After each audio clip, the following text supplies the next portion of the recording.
Hello everyone, welcome back to my channel. Today I'm going to be sharing some big no-nos in terms of what not to do when you just start dating someone.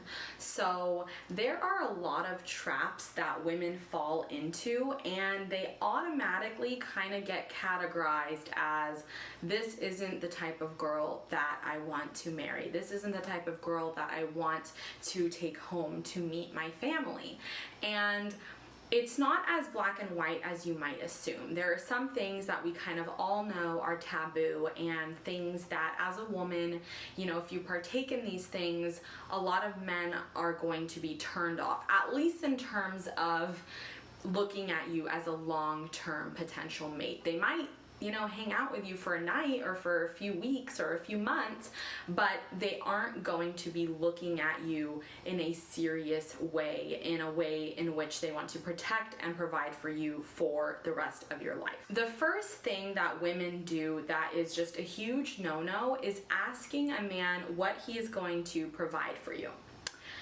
Yes. A lot of us women want to gauge whether this man is financially stable. We want to gauge what type of man we're dealing with. Is he someone that wants to, you know, provide for us and take care of us? Does he really embody these masculine qualities? Well, the problem is, in today's world, with all of these men who have had bad experiences with gold diggers, or women who are simply just using and abusing men and seeing what they can get out of a man that they have no interest in. We have just fallen into this trap where the minute you tell a man, what are you going to provide for me, or what are you going to provide for your future wife, he's automatically in his head having red flags go off and thinking that you are a gold digger type. Now, you might not be that. Perhaps you're just a little bit on guard and you want to make sure that this man is right for you. The problem is, a true healthy masculine man is going to show you with his actions. It's not something that you need to discuss and ask him whether he's going to do it for you. These men are natural providers. Their fathers were that way. They were raised that way. It literally makes them feel emasculated if a woman pays for them, or if a woman wants to split the bill with them. And this is something that you are going to naturally pick up on as you spend time with him. You don't need to be asking him this straight up on a first date, or even on any date, because it shows that you are simply looking at what you can get out of the relationship. And he's automatically going to be thinking, well, this girl doesn't want a partnership, right? She simply just wants someone to help her with her bills or to help with her expenses. And that might not be the case, but once again, once you ask a man these types of questions, he's just automatically having red flags go off, because just like us women have had really bad experiences with lousy men who do the bare minimum, there are also men who have had that same experience. So when he hears you ask this question, he's automatically having red flags go off in his head and thinking, this woman does not want a true partnership. This woman does not know what a true, loving relationship looks like. She's simply looking at what she can get from me. Okay, so don't ask him that. It's going to kind of trigger his predator side, because naturally men want to provide from their own will, from their own good hearts. They want to be the one who is leading that. They don't want you to come into it with those expectations and assumptions, because then it's more like being forced. It's not something that's genuinely coming from him and from the goodness of his heart. Now it's just simply, okay, well, she's requesting this and I'm fulfilling it. And it feels a lot more like a transaction versus an actual fruitful relationship. So the next thing that a lot of women do is they go out with a guy and, they're interested in him, and they automatically get into this controlling, jealous, envious type of woman who's super on guard. If he says that he's gone out to dinner, you're automatically thinking it must be with some girl.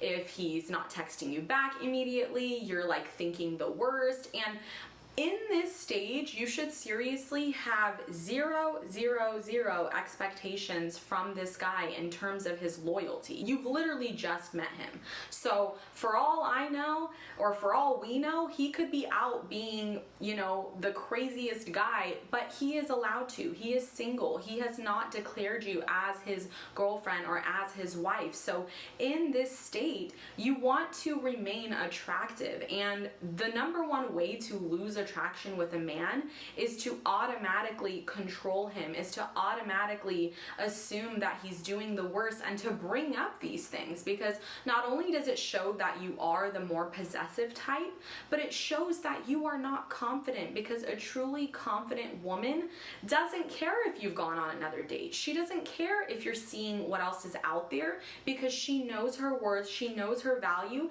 and she knows that regardless, you are going to be coming back to her because she is the best in the bunch, okay? So learn to cultivate that inner confidence, that inner worth, to where you aren't worried about what he's doing. You already have things going on in your life. Seeing him is fun. It's a gift. I think if women poured that same jealous, possessive energy into themselves and watered their own plants, they would be so much happier, because instead of worrying about what someone's doing or who he's with or who he's talking to or who he followed on Instagram, you're investing in yourself. You're investing in your fitness, in your intelligence, in your looks, in your inner happiness, and you're not worried about what he's doing. You're simply worried with bettering yourself, with improving yourself. And naturally, when you put that effort into yourself rather than controlling him, you are going to be the best match for him. You are naturally going to be the one that he gravitates towards, because he's like, dang, this girl is confident. Like, she wants me to have fun. She isn't over here controlling my weekends, making sure what I'm doing, you know, giving me a curfew. She's allowing me to be my own individual. And naturally, because she brings out this happiness in me, I'm going to gravitate towards her, not the girl who's nagging and complaining and saying like, oh, you didn't text me back, well, you must have been with someone else. Like, a lot of women think it's like flirty or it's a little bit of banter, but actually it comes off as desperate, and it comes off as you have zero confidence. So please, please, ladies, do not go controlling a man, or even bringing up like any woman, like any other woman. When you are hanging out with a guy, simply allow him to bask in your energy, in your presence, right? Don't be worried about any other woman, to be honest, because the minute you're worried about another woman, it shows that you feel less than. It shows that you feel inferior, and you've automatically gotten into competition mode. And women are not the competitive gender, okay? It's men who should be competing for your energy and your attention, not the other way around. Kind of going hand in hand with controlling him is interviewing him. This is when you go on a date and you are just asking questions as if you're on an interview. What do you do for work? Do you live alone? What car do you drive? This automatically puts men in a very like work-like mentality. They are not going to be magnetized towards you. They are not going to be drawn towards you. Now, that doesn't mean you can't ask him questions. You can ask him questions, but make them fun, make them interesting. Like, what's the most exciting place that you vacationed? What is your favorite food? What made you smile this week? Like, ask him questions that are actually lighthearted and that don't feel interview-like, okay? This can be anything. Oh my god, I know that I've made dozens of videos on like what questions to ask a man. I think I actually have a video on best questions to ask on a first date, so I'll make sure to link that up above. But ladies, let's please refrain from asking him what he does for work, where he lives, if he lives alone, what he drives. You are going to naturally figure these things out by hanging out with him, okay? When he picks you up, you're gonna see his car. When, you know, you end up going to his home, you're going to know his address. When you talk to him, he's naturally probably going to talk about where he works and what he does for a living. Leave the interview questions at home and come with your fun energy. Allow the conversation to flow. Don't make it a question and a response, a question and a response. It feels super one-sided, it feels super stagnant, and it doesn't feel like a conversation that's opening his heart. As a woman, you need to realize you are the feminine essence, you are the fun, you are the creativity, you are the youth, you are like the bubbly gender, and so you want to bring that energy to a date and make him feel lighthearted, make him feel like he can let loose a little bit, and that is when you're actually going to get vulnerable responses from him. That is when you're actually going to get that emotional response from him, which is what you're seeking. This next one I've talked about in so many videos, so if you have been around with me for a while, then you already know it's coming. Revealing private information about your past, okay?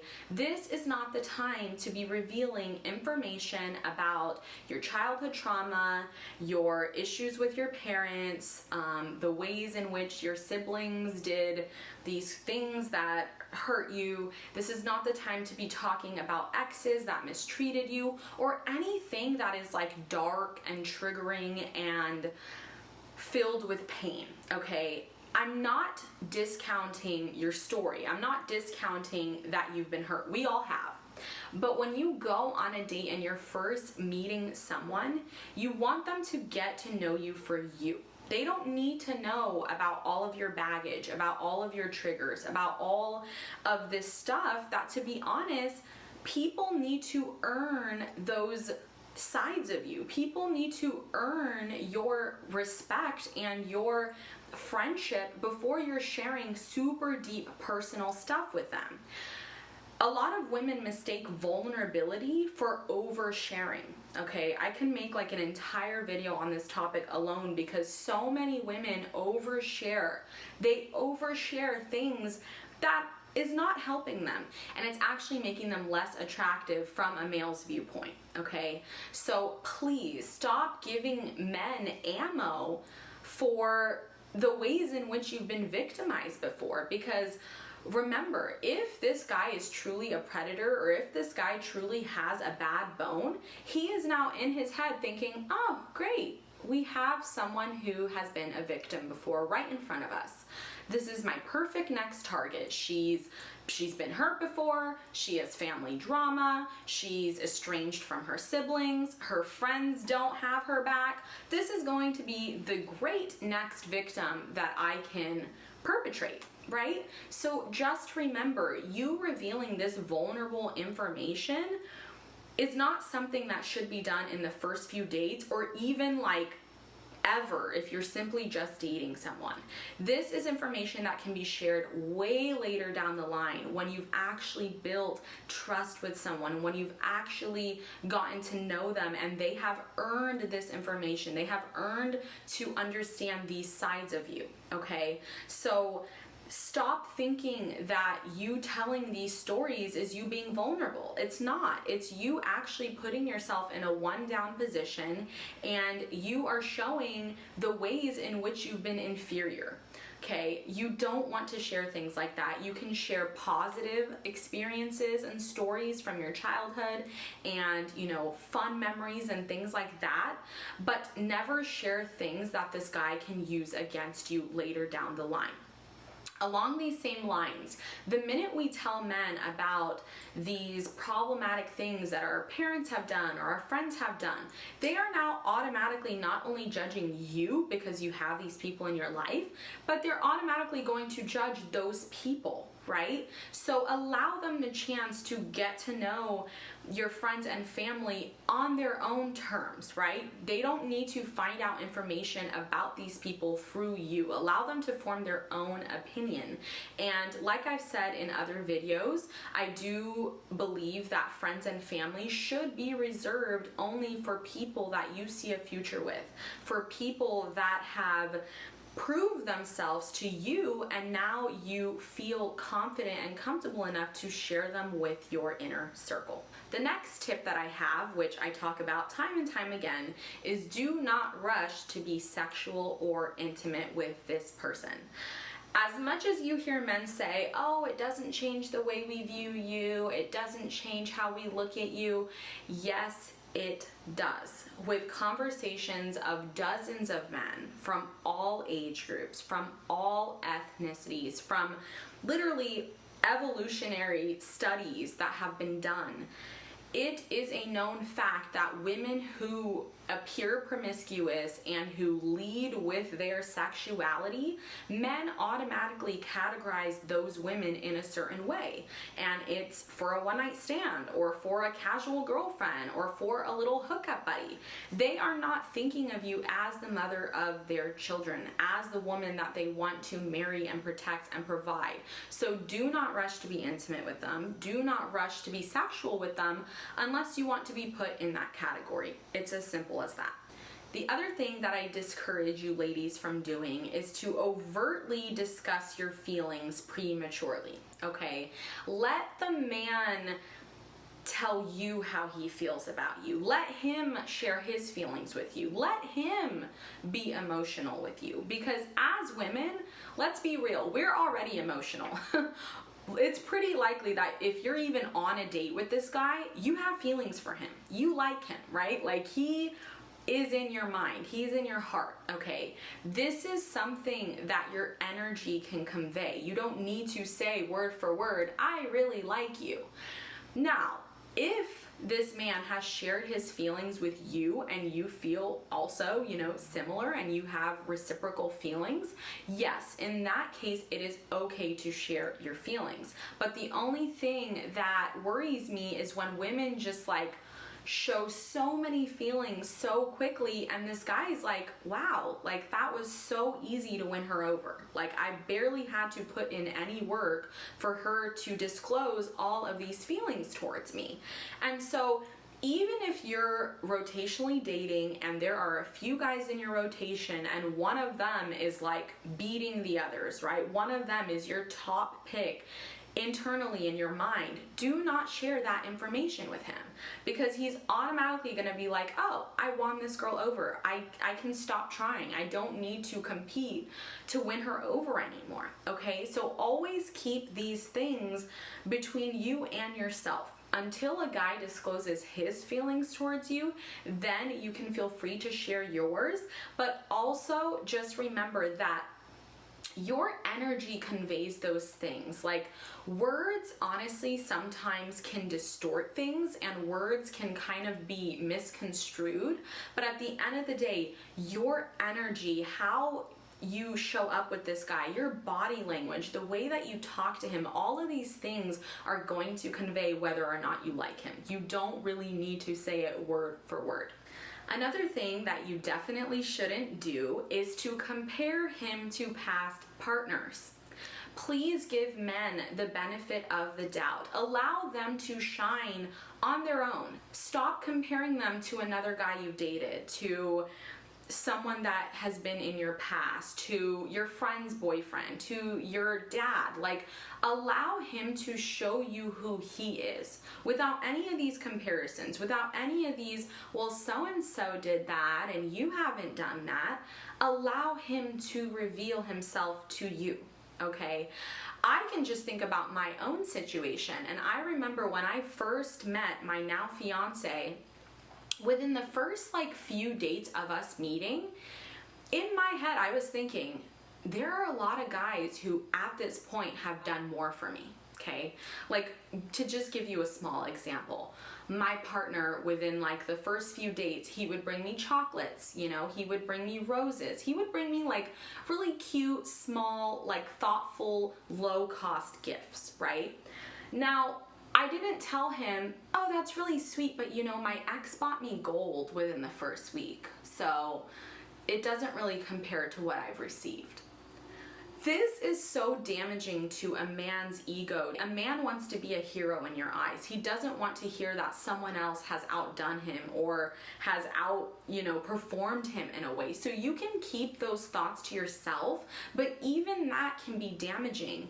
And I am so happy that I allowed my partner to reveal himself to me, because the man that I saw after 3 months, after 6 months, after 1 year, outshined anything that I've ever seen, any story that I've ever heard of. He outdid it all. But had I judged him right from the bat and said like, oh, those chocolates were low cost, like that, you know, that's not doing the most. Oh, those flowers are just from the grocery store, that's not that nice. Had I judged him from the get-go, I would have not been able to see the amazing man that he became, the amazing versions of himself that he turned into, that he developed after months, after a year.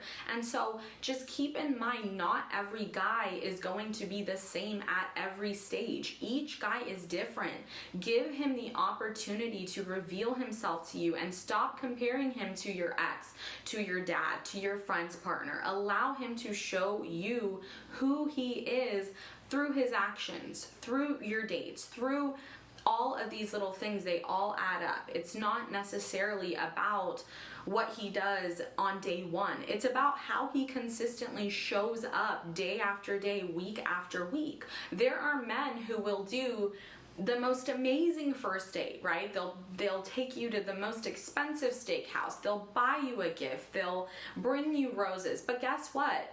On date 2, they're already expecting sex. On date 2, they're already expecting you to just come over and hang out at their house. So don't just judge a guy on date 1. Don't just compare a guy to someone else when you haven't had much time to actually see how he can develop, how he moves through the progression of the relationship, okay? So I really want you ladies to stop bringing all of this baggage in from previous partners and expecting everyone to operate the same. We're not robots. Everyone is going to move at their own pace, and give men grace to do so. Don't rush them, don't compare them, and even if you have these kinds of intrusive thoughts, keep them to yourself and do some journaling around it. Like, really figure out, why are you trying to compare this guy to someone else, someone from a different culture, someone from a different age group, someone from a completely different background who is obviously going to act differently. Last but not least, during the dating phase, please stay away from criticizing him or judging him. Especially because in the dating phase, we are all a little bit vulnerable. We're all a little bit on edge. We're all a little bit anxious. And so if a man goes on a date and you are like criticizing him, like, oh my God, you know, you eat with your mouth open, or I don't like the way that you did this, it's really going to hurt him in a way that you really can't take those words back. This man is really trying to appear a certain way in front of you, and when you come with these criticisms, when you come with these judgments, he's not going to feel comfortable in his own skin. He's not going to be himself. So it's okay to like poke fun at little quirks. It's okay to make little jokes, but to outwardly criticize someone and say like, you're a horrible driver, or, you know, I really hate the way that you dress, it can really cut deep, and those words cannot be taken back. So really be mindful of the things that you say. Always focus on the areas in which he is winning and the areas in which he's doing well in, and always make sure to comment on those things. Like I've always said, keep it light, keep it fun. You can focus on the areas in which he's shining, in which he's doing really well in, and you can work on the other things later on. Once you guys have actually established a foundation of friendship and respect, in that case, you can mention those things, but definitely not in the first few dates or when you're just simply getting to know someone, because like I said, in this stage, we're all a little bit anxious, we're all acting a little bit weird, we're all, you know, feeling a little bit uncomfortable because we're meeting someone new. And anytime we meet someone new, there's this area of uncertainty where we're hoping that we're being shown in the best light, that the person is receiving us in the way in which we hope they will. And so please do not go criticizing or judging him, because those are words that you wouldn't be able to take back, and he can remember those like years, if not decades, down the line. Okay, so that wraps up today's video. I know it was a lot. I feel like if I thought about it more, I could probably just go on and on with this list, because let's be real, there are a lot of mistakes that we make when dating, and unfortunately, we might think that these are just small things, but in a man's eye, it could be make or break. Like, he could not want to pursue you further because of any of these things, and especially if there's a combination of them. So please keep this video in mind. Maybe rewatch it again before you go on a first date. I'm sure it will be helpful, and I will see you all very, very soon. Thanks for watching. Bye.